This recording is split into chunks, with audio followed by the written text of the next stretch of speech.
어저께도 어떤 분이 저한테다가 농지연금을 배우려고 등록을 하려고 한다길래 제가 농지연금을 알기 위해서 등록할 만큼 그렇게 농지연금은 복잡하지 않다.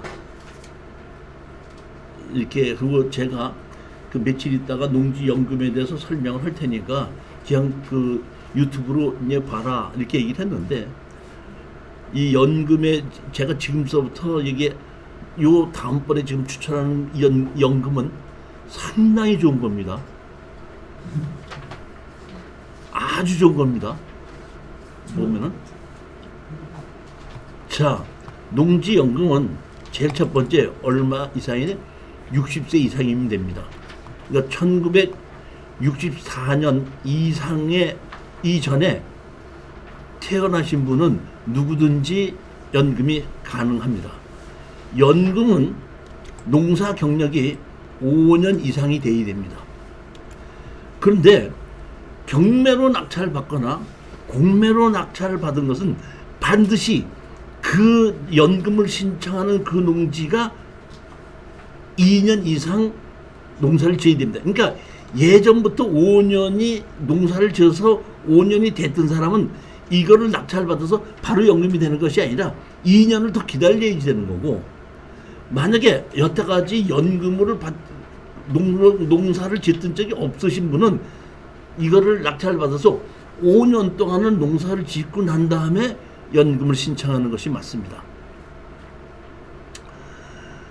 제외농지 이렇게 했습니다. 제외농지, 이런 농지는 안 된다. 불법 건물이 설치되어 있는 농지는 농지연금 안 합니다. 본인 및 배우자 이외에 다른 사람이 공동으로 같이 갖고 있으면 안 해줍니다. 그러니까 자식을 같이 갖고 있어도 안 되고 다른 사람하고 같이 갖고 있어도 안 된다는 얘기입니다.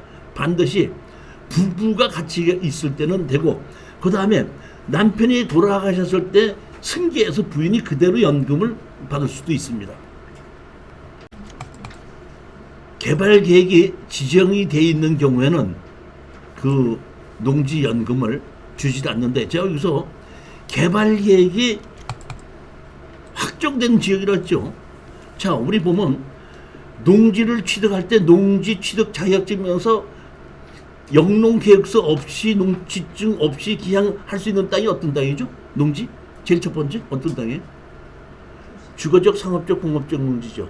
주거적, 상업적, 공업지역은 농사를 안 져도 되고 이미 주거용이나 상업이나 공업용으로 개발하겠다는 뜻이기 때문에 그것은 연금이 대상이 안 된다 이런 뜻입니다. 그런 거는, 그러니까 개발이 확정이 돼 있다는 얘기는 개발이 확정이 돼 있기 때문에 우리 농지증 없이도 된다 이런 얘기예요. 그게 뭐 영농계획서 없어도.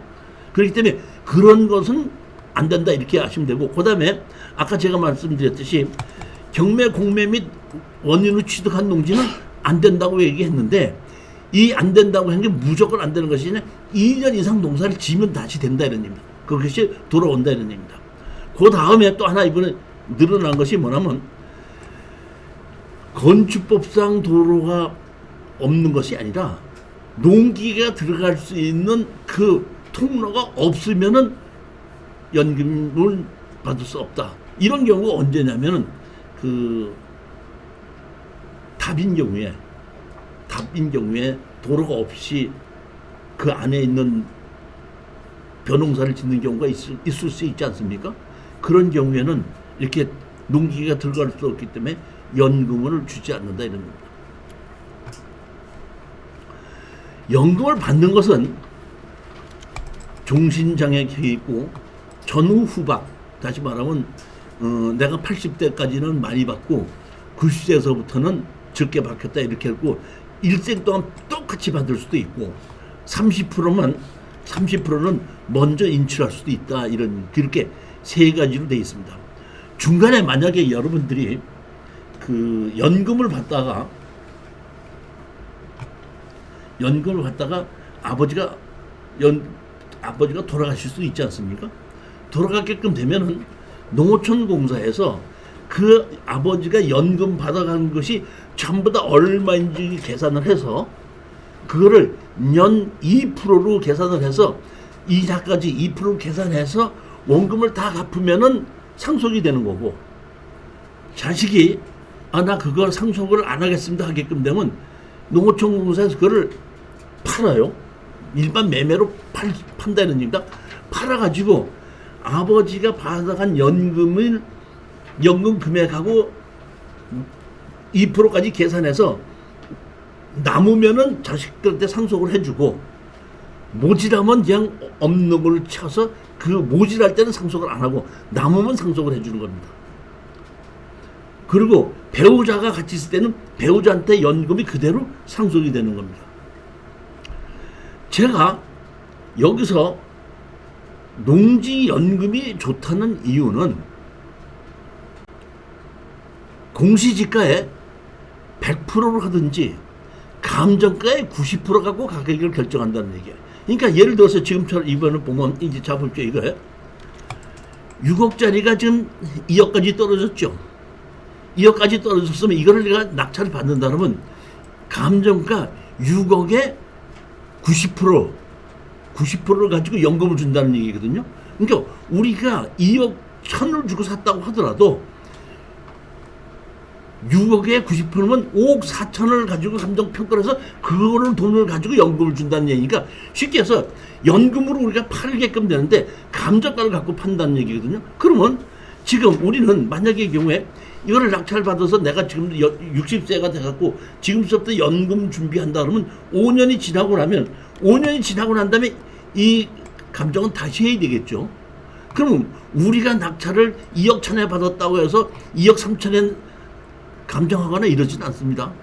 제 여태까지 보게끔 되면 이렇든지 저렇든지 감정은 먼저 감정한 거하고 몇 년 후에 감정했을 때는 지금 가격이 좀 올라가기는 해도, 또는 1년 내에 가격을 하더라도 먼저 가격한 거 나중에 가격 10% 이상 틀리진 않습니다. 그렇기 때문에 그 크게 걱정 안 하셔도 된다는 얘기입니다. 자, 제가 농지연금으로 아주 좋은 물건이라는 얘기입니다. 이거 농지연금으로 낙찰을 받아서 대박이 되는 땅이 이런 땅입니다. 자, 보시겠습니다. 서산시 지곡면에 34%까지 떨어진 농지입니다. 자, 이렇게 보면 세 필지입니다. 보시게 되면 전 두 필지고 대지가 한 필지가 있죠.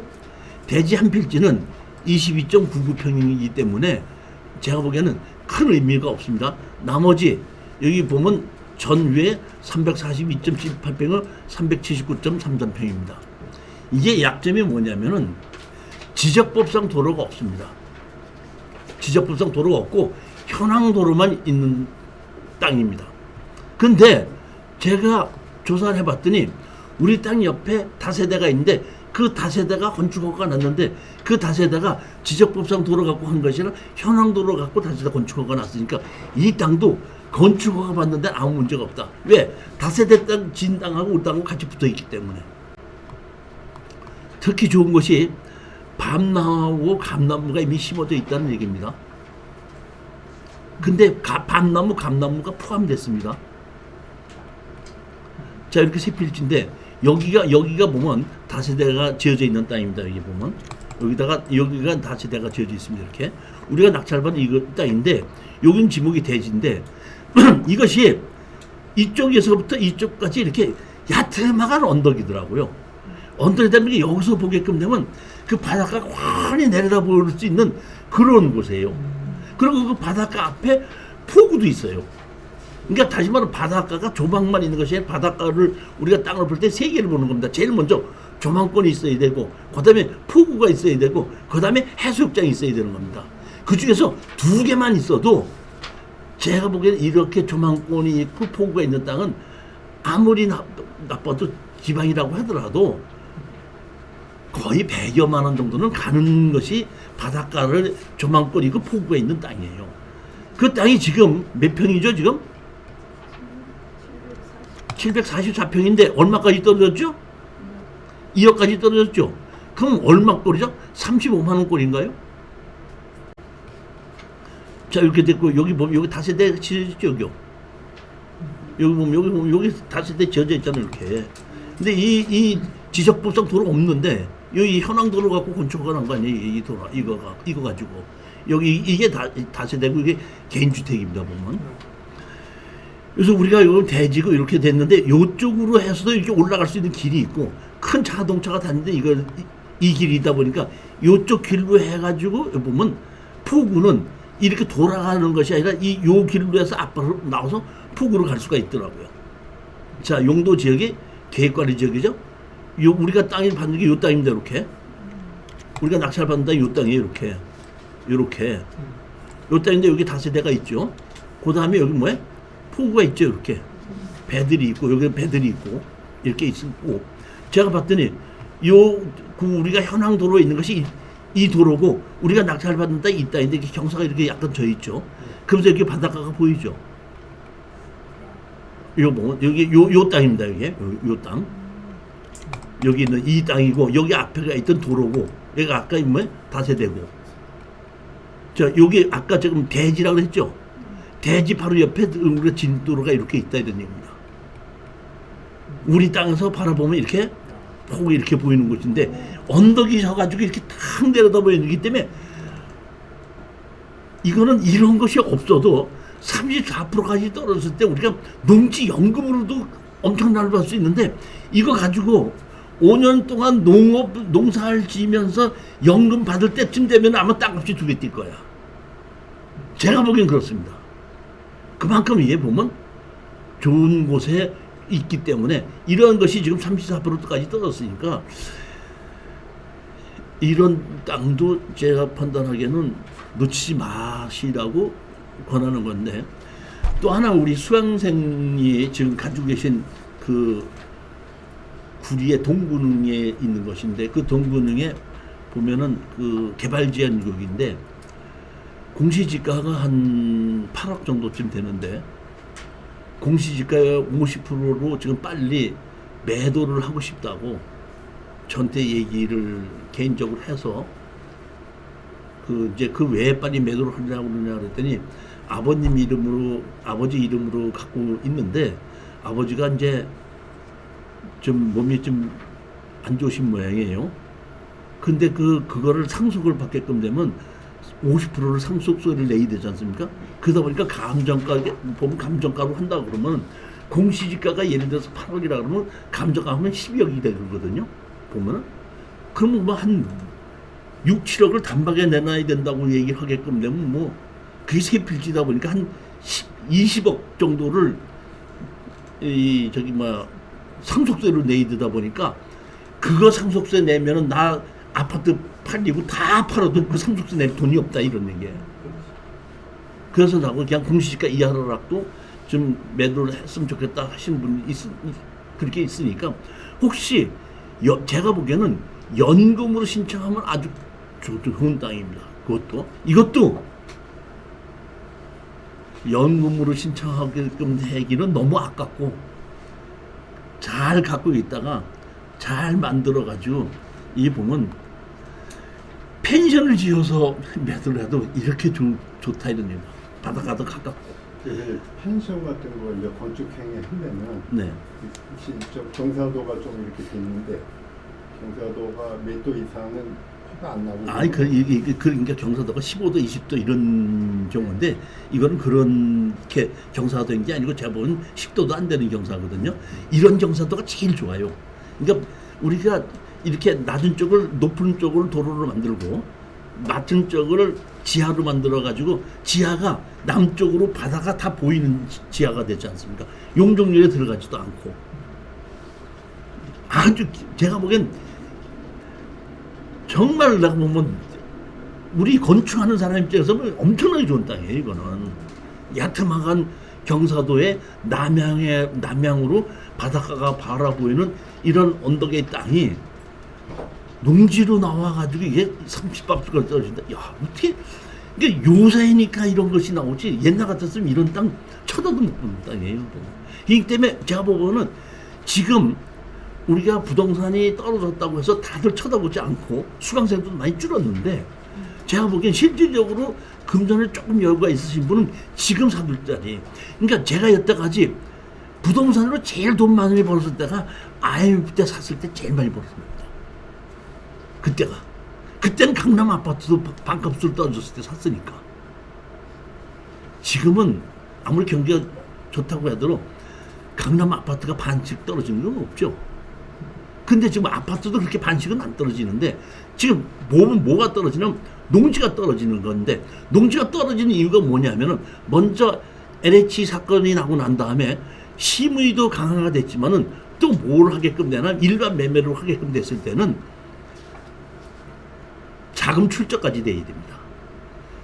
그래서 사실 제가 보면은 그러다 보니까 우리 경매로 나오는 것을 살 때는 자금 출처되지 않지만 일반 매매를 할 때는 자금 계획서까지 다 제출해야지 살 수 있기 때문에 지금 우리가 예전에 이 농지법이 만들어졌던 것이 이제 그 농지개혁법이 만들어졌던 것이 48년도면은 그 당시 제가 알기로는 한 2,500만 인구 중에서 한 1,000만 정도가 농업인이었기 때문에 소작농을 없애기 위해서 농지는 농사를 짓는 사람만 갖고 있을 수 있다 이렇게 되는데 제가 알고 있기로는 지금 전국에 있는 농지 다 합쳐봐야 진짜 농지를 전업으로 하는 사람은 100만 원이 안 됩니다. 근데 아직도 지금 보시죠. 우리가 농지를 낙찰을 받았는데 제주도에 그 농지 제주 감지를 낙찰을 받았는데 제주도 가기 힘드니까 그 낙찰을 해서 뺏겼던 사람이 그냥 이게 내가 그냥 농사를 짓게 해줄 수 있겠습니까? 그래서 뭐 그렇게 하시면 얼마를 주시겠습니까? 했더니 거기서 그 한 800평 되는 데서 한 그 감귤이 관리를 하고 다 하게끔 되면 한 1,500에서 뭐 이런 2,000 정도 상자가 나온다고 그러더라고. 그러면 그거 하게끔 얼마 주세요? 했더니 30박스 드리겠습니다. 그러니까 지금 옛날처럼 농지를 가지고 소작농을 가지고 이득을 보는 사람이 없다는 얘기예요. 근데 그 오래전에 60년 전 70년 전에 만들어낸 농지를 갖고 현재도 가지고 그 법으로 만들어 자금 출처까지 있는 아니 농지 사는 사람을 뭔가 농지 취득 자격증 들어가면 무슨 범죄자가 가갖고 농지 취득 하다든지 닥다르면서 취조를 한다니까요. 제가 보기엔 이건 좀 그 농지를 보호해 준 게 아니라 농지를 갖고 있는 사람을 아주 못 살게 구는 거야. 그렇기 때문에 이 농지가 이렇게까지 떨어지는 겁니다, 지금. 다시 말하면 이것도 기양 농지를 팔려고 했다는 사람은 돈이 없는 사람이 기양 팔려고 하다 보니까 경매가 나오는 건데 이건 낙찰 받아서 개발 허가 받아갖고 농지 전용 허가를 받아버리고 팔게끔 되면 얼마든지 살 사람 줄로 서 있어요. 이거 보면. 자, 여기 보면 이렇게 섬도 있고 여기 보면 또 썰물 때는 여기 보면 이쪽으로 간 모양이더라고. 그리고 제가 이게 몰랐는데 여기 보면 해수욕장은 없죠. 뭐만 있죠? 뻘만 있죠. 그러니까 해수욕장이 좋아, 뻘이 좋아? 나는 해수욕장이 좋은 줄 알았더니 뻘이 더 좋더라고. 뻘을 해가는 해구지를 하더만. 해구지라죠. 왜 호미 같은 거 가지고서 물 빠졌을 때 가서 소라도 캐고 조개도 캐고 하는 그런 집을 하는데 우리 그 태안에 사놓은 거를 보게끔 되면은 거기에 그 방 일주일씩 빌려 쓰는 사람들이 갔다 오면 한번 몇 시간 갔다 오면 소라고 조개하고는 이만큼씩 해갖고 오는 거고 야 깜짝 놀랐어. 내가 보면 야 저렇게 오늘 그러니까 이런 그 해수욕장도 되지만 뻘이 있어갖고 해구질하는 재미도 상당히 있는 것 같더라고요. 저는 아주 농지 중에서 이렇게 가격이 많이 떨어지고 이렇게 좋은 농지 지금 한 10여 년 만에 처음 봅니다.